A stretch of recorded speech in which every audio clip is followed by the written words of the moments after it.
예수 안에서 축복합니다.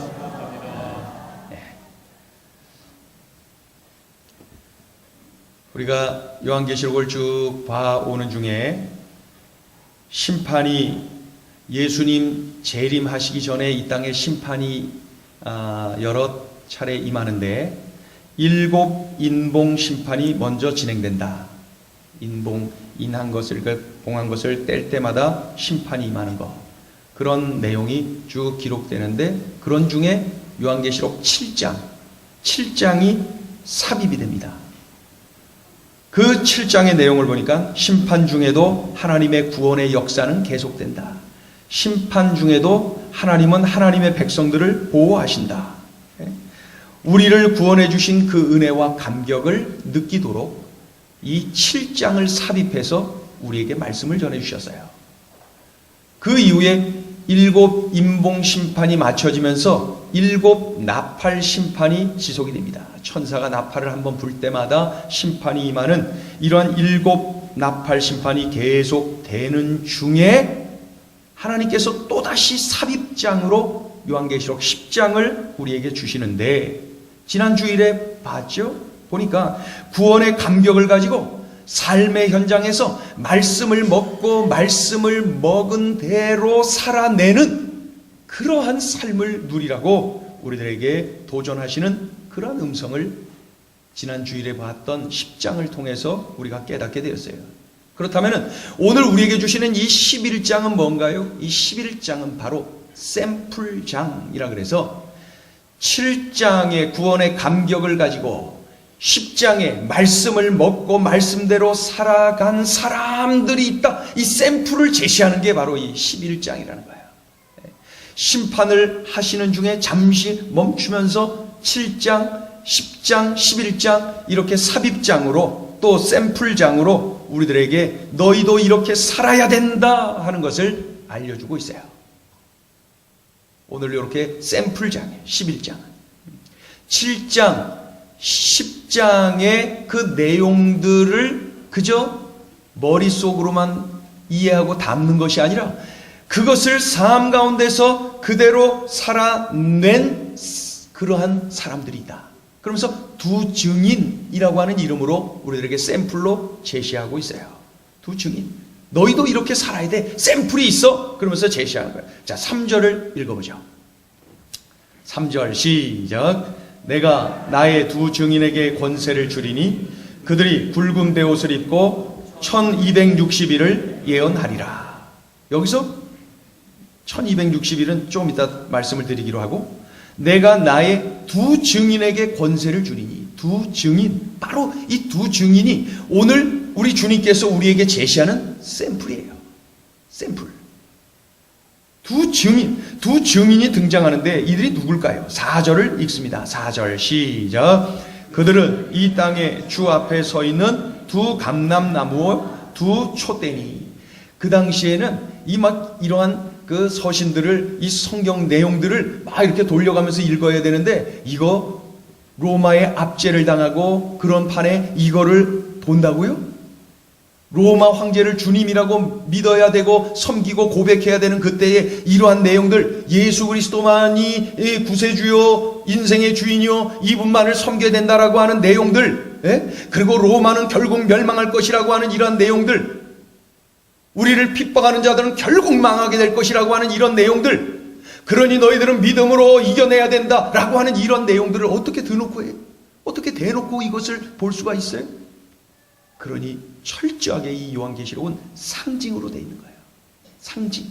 그렇다면은 이 두 증인은 누구를 의미하고 무엇을 상징할까요? 4절에 보면은 그들은 이 땅에 주 앞에 서 있는 두 감람나무요, 두 감람나무와 두 촛대라고 했어요. 이 구약성경 스가랴 4장에 보면은 이 두 감람나무라고 하는 말이 나오는데, 두 감람나무는 바로 그 여호수아와 스룹바벨, 여호수아, 스룹바벨, 하나님께서 기름 부어 세우신 지도자 두 사람 여호수아, 스룹바벨을 의미하고 있어요. 두 감람나무. 그런데 이 두 사람의 공통점이 뭐냐면은 민족이, 이 나라가 가장 어려운 때에 하나님께서 들어서 증인으로 하나님의 그 생각, 하나님의 방법, 하나님의 계획의 증인으로 들어 쓰시는 거예요.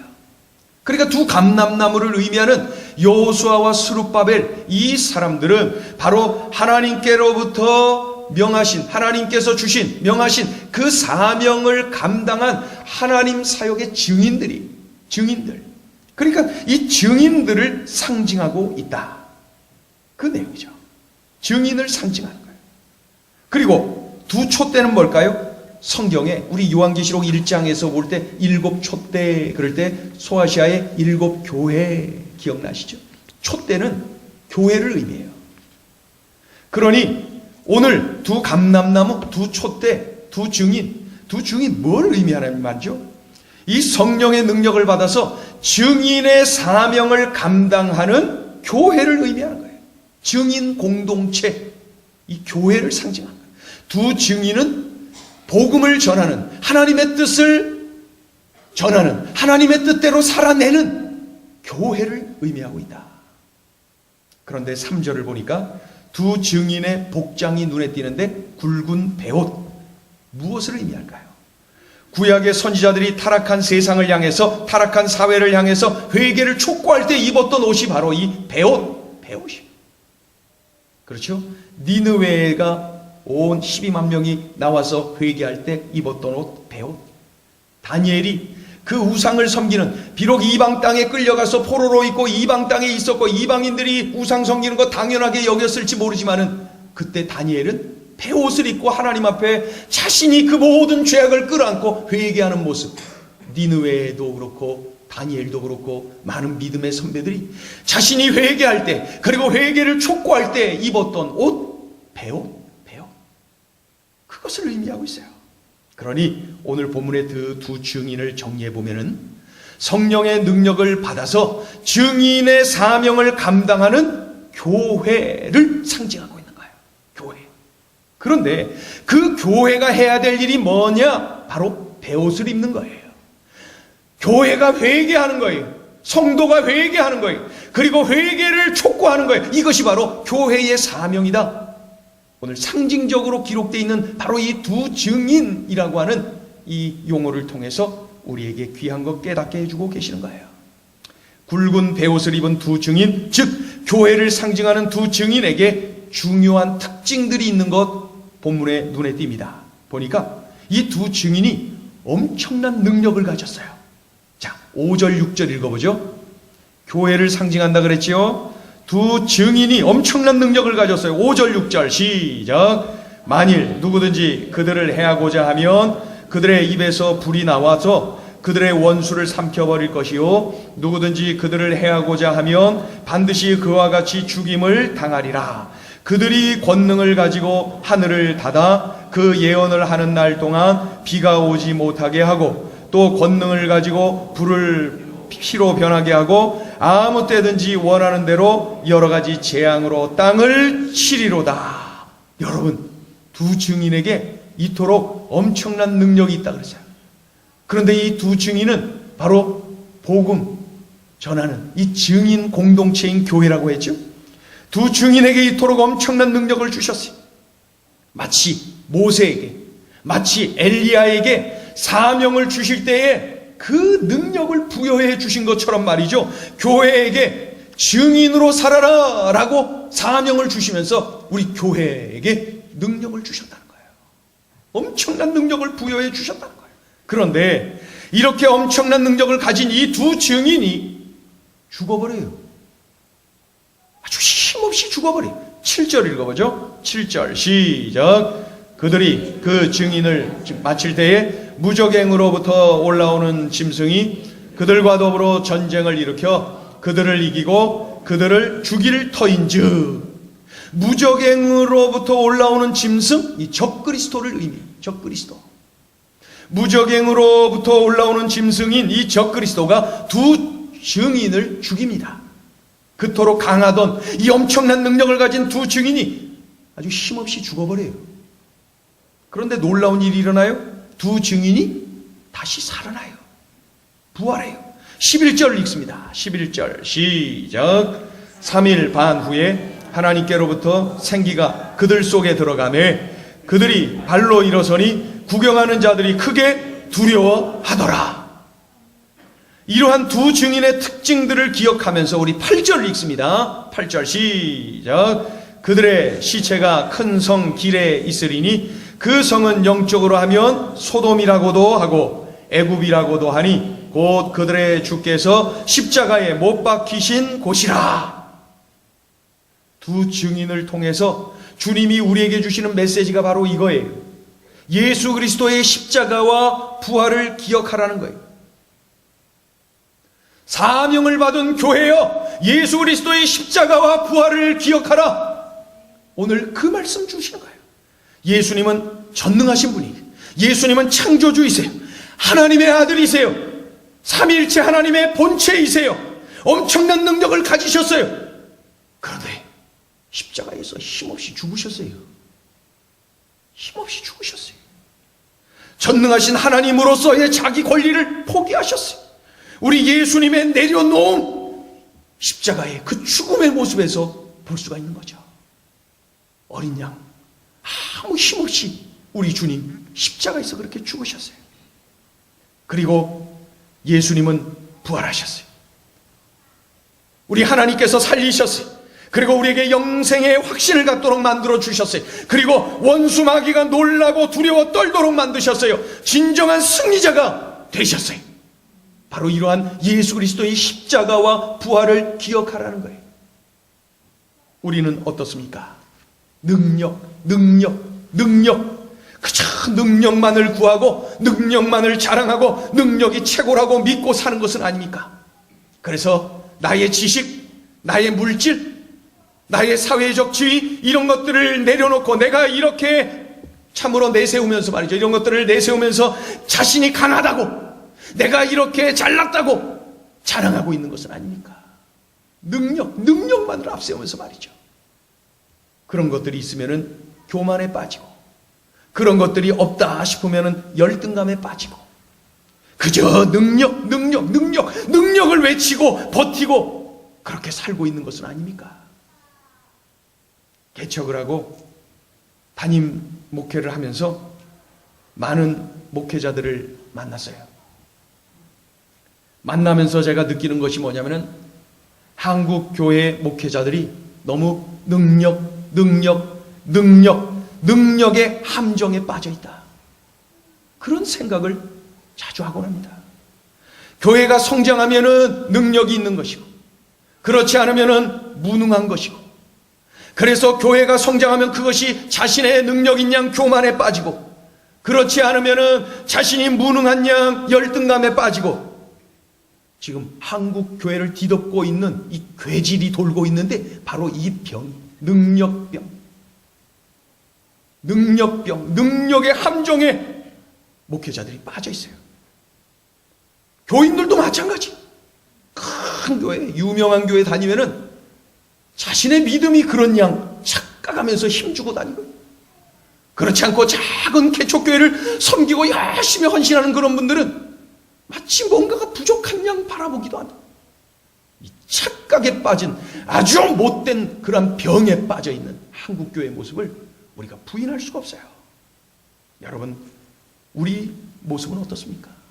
내가 지식이 있고 사회적 지위가 있고 내가 물질도 있고, 그럼에도 불구하고 섬기는 자리로 내려갑니까? 그럼에도 불구하고 나의 기득권, 나의 권리를 포기하고 내려놓음을 실천하며 살고 있는 것입니까? 내게 있는 모든 능력을 그저 나를 높이고 나를 과시하는 데 사용하는 것이 아니라 오늘 말씀처럼 십자가의 길을 가는 데 사용해야 되는 것 아닙니까? 우리 주님이 명하신 그 사명의 길을 가는데 그런 것들을 사용해야 되는 것 아닙니까? 두 증인처럼 내가 죽어야 돼요. 두 증인처럼 내가 죽으라. 샘플장으로 11장을 우리에게 샘플로 제시했는데 그 샘플로 제시된 두 증인 보니까 죽어버렸어요. 능력은 많았지만은 죽어버렸어요. 우리도 그렇게 죽으라는 거예요. 그 예수님처럼 우리도 죽으라는 거예요. 예수님이 모자라서, 못나서, 무능해서 십자가 지신 게 아니잖아요. 우리도 죽으라는 거예요. 나의 고집, 나의 아집, 나의 자아를 완전히 꺾어야 된다는 거예요. 죽어야 된다는 거예요. 그래서 사도 바울이 고린도전서 15장 31절에서 이렇게 고백하죠. 내가 날마다 죽노라. 내가 날마다 죽노라. 사도 바울이 무능해서 그런 표현한 것이 아니에요. 내가 날마다 죽노라. 두 증인은 엄청난 능력을 가졌어요. 그러나 그것을 내려놓고 십자가의 길을 갔어요. 죽었어요. 그러나 그것은 패배가 아니었어요. 주님이 그들을 다시 살리셨어요. 그러자 원수들이 두려워서 떱니다. 그들을 향하여서 조롱하던 수많은 사람들이 놀라서 하나님 앞에 영광을 돌리고 그들의 놀라운 회개의 역사가 일어나는 것을 볼 수가 있어요. 두 증인이 죽으니까 하나님이 살리시고 회개의 역사가 일어나는, 놀라운 변화가 일어나는 그런 모습을 볼 수가 있어요. 봐요. 죽으니까 되는 거예요.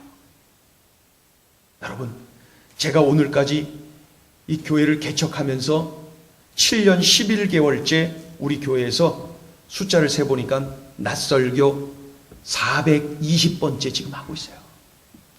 주일 이 오후 찬양 예배 설교는 248번째, 외부 강사들이 많이 와서 248번째 오늘 설교를 할 겁니다. 그리고 수요 예배 설교, 금요 예배 설교, 새벽 기도 설교, 얼마나 많은 설교를 7년 11개월째 제가 지금 하고 있는 거예요. 그런데 제 솔직한 마음 표현인데 이런 생각이 문득문득 들곤 합니다. 내가 설교를 이렇게 많이 한들 무슨 소용이 있는 거지? 사탄이 주는 생각이죠. 그러면서도 그런 생각이 들 때가 있어요. 내가 이렇게 설교를 많이 했는데도 왜 우리 성도들의 삶 가운데 회개의 역사가 일어나지 않지? 이런 생각들이에요. 설교를 한다는 것이 무슨 의미가 있는 거지? 이런 생각들을 할 때가 있어요.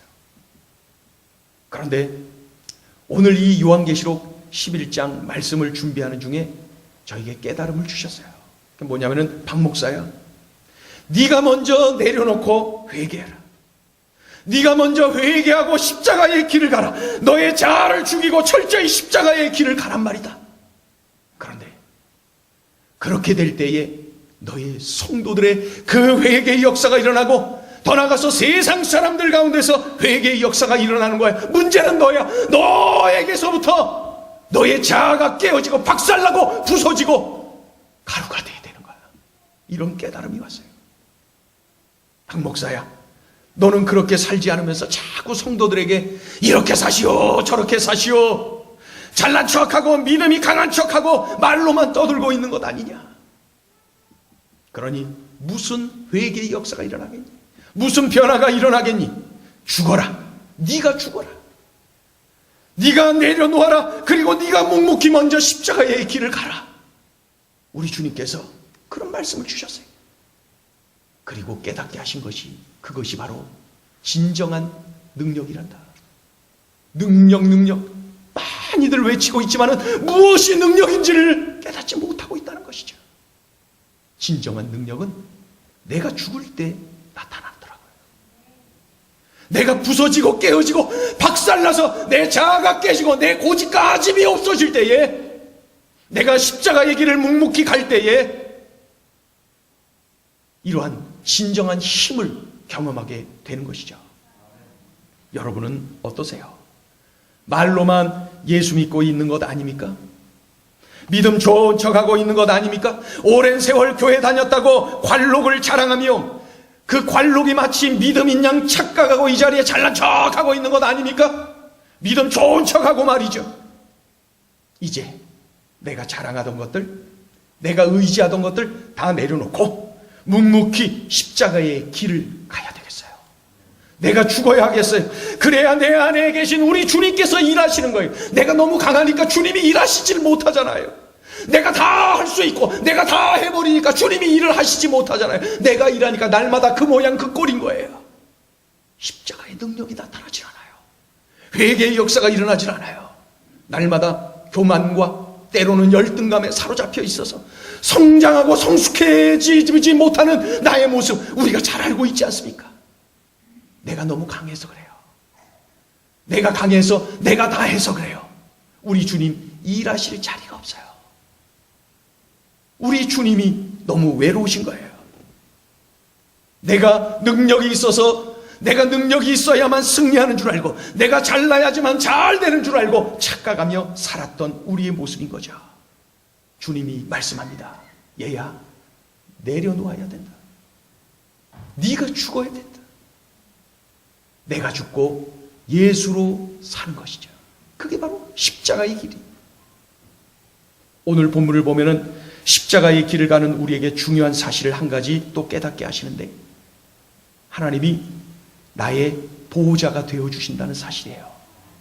십자가의 길을 가는데 잘 가라 그리고 배웅만 하고 끝나시는 분이 아니라 함께 가주시는 분, 보호해 주시는 분, 인도해 주시는 분, 바로 우리 주님 그러시더라고요. 십자가의 길 얼마나 힘들고 어려워요. 네가 십자가 지어야 돼. 네가 십자가의 길을 가야 돼. 다 내려놓고 그 길을 가야 돼. 알았지? 잘 가. 그렇게 끝나는 분이 아니라 같이 가주시는 분, 함께 해주시는 분, 그리고 보호해 주시는 분, 그리고 인도해 주시는 분. 여러분 1절 2절 읽어보세요. 1절 2절 시작. 또 내게 지팡이 같은, 다시요 시작. 또 내게 지팡이 같은 갈대를 주며 말하기를 일어나서 하나님의 성전과 제단과 그 안에서 경배하는 자들을 측량하되 성전 바깥 마당은 측량하지 말고 그냥 두라. 이것은 이방인에게 주었은즉 그들이 거룩한 성을 42달 동안 짓밟으리라. 성전을 측량하라고 하시는데 두 가지를 말씀해요. 성전 내부는 측량해라, 성전 외부는 측량하지 말아라. 이 두 가지를 주문하세요. 성전 내부를 측량하랍니다. 무슨 뜻일까요? 이것은 성도를 영적으로 보호해 주신다는 뜻이에요. 그러면 성전의 외부는 왜 측량하지 말라 그럴까요? 그것은 성도가 육적으로는 외부의 공격을 받게 되는데 그것은 우리 하나님께서 그러한 아픔은 허락하신다는 거예요. 허락하신다. 그것까지도 좀 해주시지. 그런데 우리가 살아가면서 어떤 육체로 환경으로부터 오는 이러한 공격은 하나님이 허용하신다는 거예요. 허용하신다. 3절을 보면은 외부의 공격을 42달 동안 받게 된다. 이 외부의 공격이 있는데 42달은 3년 반. 그렇죠? 42개월이니까 3년 반이에요. 3절에 기록된 1260일도 나중에 계산해 보시면 3년 반. 42달, 1260일 모두가 다 3년 반. 42달, 1260일, 3년 반. 요 소리만 딱 들으면 이스라엘 백성들의 머릿속에 탁 떠올라요. 늘 검열하고 늘 핍박하는 로마 병사들은 도대체 깨닫지 못하지만은 이 1260일, 42달, 3년 반 그러면 이스라엘 백성들에게 딱 떠오르는 아픈 기억이 있단 말입니다. 그것이 뭐냐면은 구약과 신약의 중간기 때 이 수리아의 안디오쿠스 에피파네스라고 하는 자가 수많은 군대를 이끌고 와서 예루살렘을 점령했어요. 예루살렘 성전을 더럽혔어요. 짐승의 피를 성전 안에 뿌리면서 말이죠. 성전 제사를 금지시키고 자신이 섬기는 제우스라고 하는 신의 신전을 막 그곳에 세우고 말이죠. 그것을 섬기라고 압박을 가하는 이 아픈 세월 3년 반. 1260일, 42달. 이 이스라엘 백성들은 비록 이것이 상징이지만은 그들이 가슴으로 느끼는 그러한 아픔의 시간이라는 것이죠. 그러니까 이것은 하나님의 백성이 이방 세력에게 짓밟힌 어두운 시기를 상징하는 기간이로구나. 십자가의 길을 우리 걷는 성도들이 말이죠, 이렇게 외부의 세력에 극심한 고통을 당하는 거예요. 여러분, 우리가 십자가의 길을 가는 게 쉽지가 않아요. 그래서 이러한 어려움이 있어요. 이런 고난이 있어요. 이런 환난이 있어요. 이런 조롱이 있어요. 무시당하고 멸시당하는 이러한 바보 소리 듣는 그러한 어려움들이 우리에게 있어요. 그 기간이 그렇게 짧지 않다는 거죠. 그러나 그런 때에도 육신은 잠시 고통을 당할지 몰라도 성도의 영혼은 하나님이 보호해 주신다. 그게 바로 1절, 2절에 성전 내부는 그렇게 하고 외부는 측량하지 말고, 이제 이러한 내용에 담겨있는 그 상징적인 메시지. 내가 너희를 보호할 거야. 외부에서 너희에게 압박이 올 거야. 그러나 그럴 때도 내가 너희를 보호할 거야. 내가 너희와 함께 할 거야. 그러니 마음 놓고 십자가의 길을 가라. 십자가의 길을 가라 명하신 우리 주님께서 나 몰라라 하시는 것이 아니라 함께 가시겠다는 거예요. 보호하시겠다는 거예요. 인도하시겠다는 거예요. 책임져 주시겠다는 거예요. 그런 말씀이 1절, 2절에 담긴. 오늘 이 말씀을 보면서 이사야 43장 1절, 2절 말씀이 떠올라요. 우리 같이 한번 읽어볼까요? 이사야 43장 1절, 2절 앞에 있죠? 크게 시작. 야곱아 너를 창조하신 여호와께서 지금 말씀하시느니라. 이스라엘아 너를 지으신 이가 말씀하시느니라. 너는 두려워하지 말라. 내가 너를 구속하였고 내가 너를 지명하여 불렀나니 너는 내 것이라. 내가 물 가운데로 지날 때에 내가 너와 함께 할 것이라. 강을 건널 때에 불이 너를 침몰하지 못할 것이며 내가 불 가운데로 지날 때에 타지도 아니할 것이요 불꽃이 너를 사르지도 못하리니. 아멘. 우리가 십자가의 길을 갈 때 물의 공격, 이 물을 만나기도 합니다. 우리가 다 내려놓고 주님이 원하시는 그 십자가의 길을 갈 때 말이죠, 불을 만나기도 합니다. 그래서 물을 만나고 불을 만날 때 마귀는 우리를 넘어뜨리고 우리를 완전히 포기하도록, 우리가 하나님을 등지게 만들려고 갖은 방법으로 우리를 넘어뜨리려고 공격을 합니다. 그런 때에도 우리 주님은 우리를 어떻게 하시겠다고요? 물불 안 가리고 도와주시겠다. 물불 안 가리고 보호하시겠다. 함께 하시겠다. 인도하시겠다. 왜요? 내가 너를 구속하였고 내가 너를 지명하여 불렀나니 너는 내 것이라. 우리는 우리 주님의 것이기 때문에 주님이 그렇게 하시겠다는 거예요. 우리 크게 한번 외쳐볼까요? 나는 주님의 것입니다. 옆에 있는 분에게 알려주세요. 우리는 주님의 것입니다. 우리는 주님의 것입니다. 여러분, 그래서 이 사업을 하면서 세상 방법이 아닌 하나님의 방법으로 하려고 몸부림치면서 그 십자가의 길을 가느라 얼마나 힘이 드세요. 부부간에 내가 더 잘 섬겨야지, 내가 더 많이 사랑해야지 늘 마음으로 다짐은 하면서도 그렇게 하지 못하는 나 자신을 바라보면서 얼마나 힘드세요. 자식을 믿음으로 키워보겠다고 몸부림쳐 보았지만은 마음대로 그렇게 자라주지 못하는 자식들을 바라보면서 얼마나 힘이 드세요. 직장 동료들에게 예수 믿으라고 전하고 싶은데, 예수 믿는 성도의 모습을 보여주고 싶은데, 좋은 영향을 주고 싶은데 그것이 제대로 되지 않아서 마음을 쓰며 몸부림치느라 얼마나 힘이 드세요. 나를 내려놓고 십자가의 길을 가는 것이 이렇게 힘이 듭니다. 그러나 여러분 힘내세요. 그리고 그 길을 가세요. 우리 주님이 말씀하셨어요. 내가 물불 안 가리고 너를 보호할 거야. 물불 안 가리고 너를 지켜줄 거야. 내가 물불 안 가리고 내가 너와 함께 할 거야.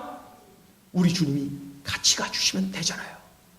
그러니 우리는 바로 그 십자가의 길을 가는 거예요. 내가 그동안 의지했던 것들, 내가 그동안 강하다고 나를 그래도 지탱시켜줬던 세상 것들 다 내려놓고 우리 예수님처럼 낮아지고 부서지고 깨어지고 주님 말씀에 순복하여서 그 십자가의 길을 가는 것이죠. 우리 주님 함께 말이죠. 우리의 남은 생에 지금까지 의지했던 세상 것들과는 비교도 안 되는 전적인 참으로 그 엄청나신 우리 주님을 바라보고, 그리고 주님이 명하신 대로 나 자신은 철저히 낮아지고 부서지고, 그래서 십자가의 길을 가는 거, 묵묵히 그 길을 가는 거, 여러분 힘들 것만 같으세요? 아니에요. 그 길이 가장 행복합니다. 잠시 있다 사라질 것들 바라보면서 따라가는 그러한 삶이 행복에 겨워 살아가는 것처럼 보일지 몰라도 그런 것들을 아침에 있다가 대낮에 금세 사라지는 것들입니다. 어떤 것이 행복일까요? 십자가 지는 게 행복입니다. 십자가 질 때 행복해요. 여러분, 그 두 증인에게 능력이 엄청나게 많았지만은 그 능력 때문에 사람들이 막 변화됐나요? 아니에요. 그들이 죽었을 때, 그리고 하나님께서 그들을 살리는 모습을 바라보면서 원수 마귀는 두려워 떨고 있고, 수많은 사람들, 그들을 조롱했던 수많은 사람들이 하나님을 찬양하고 하나님 앞에 회개하는 역사가 일어나지 않습니까? 한국교회 너무 강한 것 아닙니까? 우리 행복을 전하는 교회 성도들 너무 강한 것 아닙니까? 내려놓으세요. 부서지세요. 십자가 지고 그 길을 가는 거예요. 섬김의 자리로 가고요, 철저히 낮아져서 하나님 앞에 굴복하고 세상 사람들을 섬기는 거예요. 그때에 연약한 나를 통해서, 죽어진 나를 통해서 예수님이 사시고 나를 통하여 수많은 사람들의 회개의 역사가 일어난다는 것, 오늘 샘플장 11장을 통해서 저에게, 우리에게 주시는 소중한 메시지인 것입니다. 이 찬양 우리 함께 부르고 싶어요. 오늘 말씀을 통해서 우리들에게 이 찬양을 주고 계세요. 십자가의 길, 순교자의 길. 십자가의 길이 순교자의 길이고 어렵고 힘들지 모르나 단 한 가지 이유 때문에 우리가 갈만해요.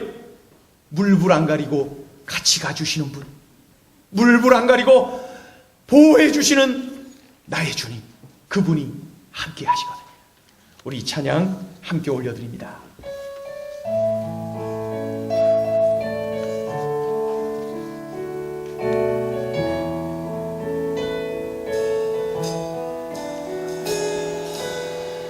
내 마음의 주를 향한 사랑이,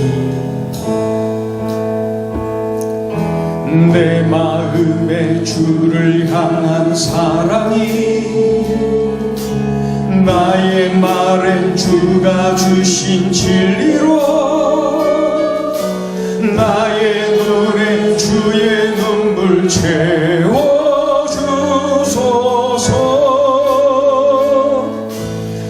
내 입술에 찬양의 향기가, 내 입술에 찬양의 향기가, 두 손에는 주를 닮은 섬김이 나의 삶에 주의 흔적 남게 하소서. 하나님의 사랑이, 하나님의 사랑이 영원히 함께하리. 십자가의 길을 걷는 자에게, 순교자의 삶을 사는 이에게, 조롱하는 소리와 세상 유혹 속에도 주의 순결한 신부가 되리라. 내 생명 주께 드리리. 우리 한번 더 고백합니다. 내 마음에 주를 향한 사랑이, 내 마음에 주를 향한 사랑이, 나의 말에 주가 주신 진리로 나의 눈에 주의 눈물 채워주소서.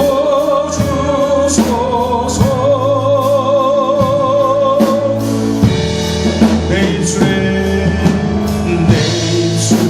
찬양의 향기가, 두 손에는 주를 닮은 섬김이 나의 삶에 주의 흔적 남게 하소서. 하나님의 사랑이 영원히 함께하리.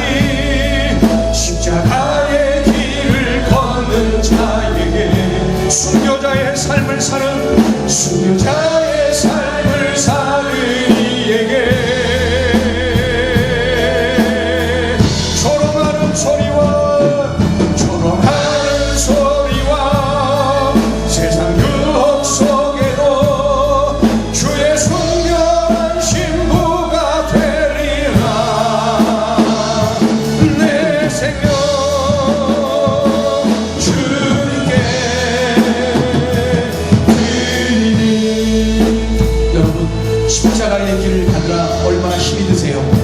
순교자의 길을 가느라 얼마나 힘이 드세요? 우리 가정 안에서 십자가를 지고 살라니 얼마나 힘이 드세요? 직장에서, 학교에서, 우리 교회에서, 우리 지역사회 속에서 주님 말씀대로 십자가 지고 내가 낮아져서 내 가지고 있는 것들을 다 내려놓고 그렇게 살라니 얼마나 힘이 드세요? 그 길을 가는 여러분을 축복하고 싶어요. 우리 주님의 평강이, 우리 주님의 사랑이, 기쁨이 넘쳐나면 좋겠어요.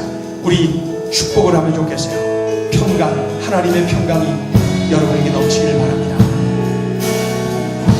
평강, 하나님의 평강이, 평강, 하나님의 평강이 당신의 삶에 넘쳐나기를.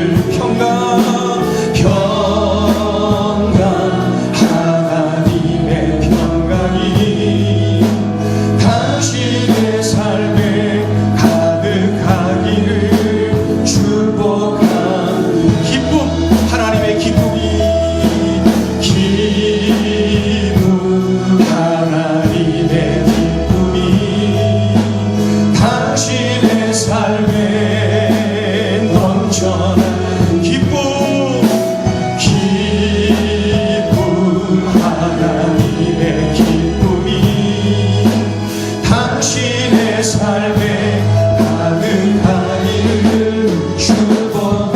여러분, 이렇게 십자가의 길을 가는 것이 말이죠, 내가 나 자신을 내려놓는 것이 결국 패배가 아닙니다. 그것이 행복이에요. 그것이 승리예요.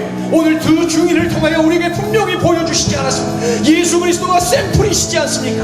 사도 바울이 샘플이지 않습니까? 오늘 그 길을 가는 우리 식구들을 축복하기로 다 같이 일어나셔서 다시 한번 평강, 우리 형제들을, 우리 자매들을 축복합니다. 당신의 삶에 우리 가족들을, 이웃들을 축복합니다. 평강, 하나님의 우리 그 길을 힘있게 가는 거예요. 당신의 삶에 가득하기를 축복한 기쁨, 하나님의 기쁨이 축복합니다. 기쁨, 하나님, 우리 아내를, 남편을, 자녀들을 축복합니다. 우리 팀장님들을 축복합니다. 우리 팀원들을 축복합니다. 그 길을 같이 가는 거예요. 기쁨, 하나님의 기쁨이 당신의 삶에 가득하기를 축복합니다. 여러분, 우리 치유, 하나님의 치유, 치유, 하나님의 치유가 당신의 삶에 넘쳐 치유가 일어나기를 원합니다. 치유, 하나님의 치유가 당신의 삶에 가득하기를. 십자가의 길을 가는 자에게 능력이 있어요. 진정한 능력, 하나님의 능력이 당신의 삶에 넘쳐. 능력,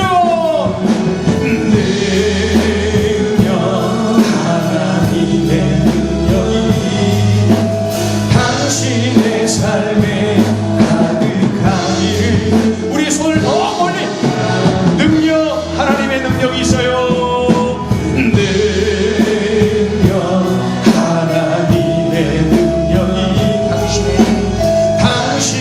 삶에 넘쳐나기를. 능력, 하나님의 능력이 당신의 삶에 가득하기를 축복. 여러분, 이 시간에 우리가 합심해서 기도하기를 원해요. 내 삶에 능력이 없었어요. 참된 능력 말이에요. 내 삶에 치유가 없었어요. 상처를 끌어안고 살고 있어요. 내 삶에 사랑이 없어요. 내 삶에 기쁨이 없어요. 예수 믿으면 기쁘다고 하던데 나는 왜 이렇게 기쁨이 없어요? 여러분, 오늘 그 원인을 알았어요. 내려놓지 않았어요. 내가 너무 강했어요. 내 마음대로 살았어요. 내가 하면 다 됐거든요. 이렇게 착각 속에 빠져서 살다 보니 내 마음의 사랑이, 내 마음의 기쁨이, 내 삶의 치유가, 내 삶의 능력이 없었어요. 원인을 알았어요. 이제 알았어요. 이제 어떻게 할 거예요? 이제 어떻게 할 거예요, 여러분? 알았으니 어떻게 할 거예요? 이 시간에 결단하기를 원합니다. 주님, 제가 그 길을 갈게요. 십자가의 길을 갈게요. 내려놓고 그 길을 갈게요. 그 길을 갈게요. 나의 힘으로는 안 되지만은 우리 주님이 같이 가주신다고 그러시니 갈게요. 그렇게 살아볼게요. 주님, 함께 살아주신다니 내가 그렇게 살아볼게요. 이 시간에 우리 통성으로 오늘 주신 말씀을 붙잡고 우리 간절히 함께 주님 앞에 맡기며 기도하겠습니다. 할렐루야. 하나님 아버지 고맙습니다. 감사합니다. 오늘 우리에게 십자가의 길을 가라고, 그 길을 가라고 명하여 주셨습니다. 나의 삶에 왜 이렇게 기쁨이 없었는지, 내 삶에 왜 이렇게 사랑이, 내 삶에 왜 이렇게 은혜가 없었는지, 내 삶에 진정한 능력이 없었는지, 내 삶에 왜 이렇게 치유가 없고 내가 왜 이렇게 상처를 끌어안고 살고 있는지 원인을 알았어요. 하나님, 내가 너무 강했어요. 내 강함을 바라보고 내 강함으로 일했어요. 내 강함으로 신앙생활했어요. 내 강함으로 가정생활했어요. 내 강함으로 남편을 바라봤어요. 내 강함으로 아내를 바라봤어요. 내 강함으로 자녀들을 양육하려고 했어요. 내 강함으로 일하려고 했어요. 내 강함으로 사역을 하려고 했어요. 주님, 그래서 아무것도 안 됐어요. 그래서 안 됐어요. 원인을 알았어요. 그래서 안 됐어요. 그것을 내려놓을 때, 내가 죽을 때 됐어요. 내가 죽을 때 이 놀라운 역사가 일어났어요. 주여, 주여, 원인은 나였어요. 내가 죽어야 되는 것이 내가 죽지 않은 것이 문제였어요. 주님, 주님, 내가 죽어야 되겠어요. 내가 죽지 않은 것이 원인이었어요. 문제였어요. 분명한 이유였어요. 들려주셔서 고마워요. 하나님, 고마워요. 하나님, 고마워요. 하나님, 일깨워 주셔서 고마워요. 하나님. 이제 본문에 나타난 두 증인처럼 능력은 무한했지만은 철저하게 죽어져서 쓰임받는 그러한 모습이 되어지기를 원해요. 한국교회가 그러한 모습으로 죽어지고 우리 행전의 모든 성도들이 그런 모습으로 죽어지게 도와주세요. 우리 가정 안에서도 내가 죽어지게 하시고, 우리 일터에서도 내가 죽어지게 하시고, 우리 교회에서도 내가 죽어지게 하시고, 주여, 내가 부서지게 하소서. 내가 낮아지게 하소서. 내가 깨어지게 하소서. 내가 섬기게 하소서. 주여, 십자가의 길, 그 복된 길, 은혜의 길, 주님과 동행하는 승리의 길 가게 하여 주시옵소서. 하나님 도와주시옵소서. 하나님, 그 길을 가게 하소서. 그 길 갈 때 행복합니다. 주님이 함께 해주셔서요. 함께 가주셔서 행복합니다. 그 길 가면 승리합니다. 함께 가주셔서 합니다. 주님 고맙습니다. 고맙습니다. 일깨워 주셔서 고맙습니다. 주님 일깨워 주셔서 고맙습니다. 일깨워 주셔서 고맙습니다. 이제 앞으로의 삶 그렇게 살고, 주님 일깨워 주셔서 감사합니다. 그렇게 살게 하여 주시옵소서. 그렇게 살게 하여 주시옵소서.